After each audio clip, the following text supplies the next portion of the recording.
सलाम अलैकुम जनाब। वालेकुम अस्सलाम। खैरियत, बड़े दिनों बाद। अल्हम्दुलिल्लाह, बस आइए, आपकी आइए, याद आइए, आई। आइए।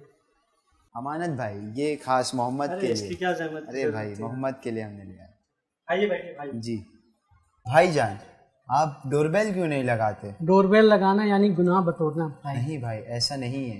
एक ऐसी भी डोरबेल बनाई गई है जिससे आप सवाब बटोर सकते हैं। क्या ऐसी भी कोई बेल है? मुझे भी बताइए। जी, डिवाइन डोरबेल। डिवाइन डोरबेल एक ऐसी बेल है जिसमें ज़ियारत, नौहा। इसमें तफसील से थोड़ा बताइए। जी भाईजान, डिवाइन डोरबेल एक ऐसी डोरबेल है जिसमें ज़ियारत, नौहा, मनकबत या फिर दुआएं बजती है।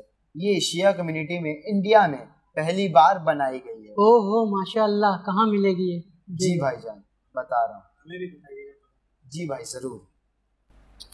अच्छा, हम क्या करते हैं, ये बहुत अच्छी चीज़ बताते हैं। इसको हम अपनी रिलेटिव और यूपी में भेजेंगे तो अच्छा लगेगा। वहाँ पर भी जी जरूर। सलामुन अलैकुम। Divine doorbell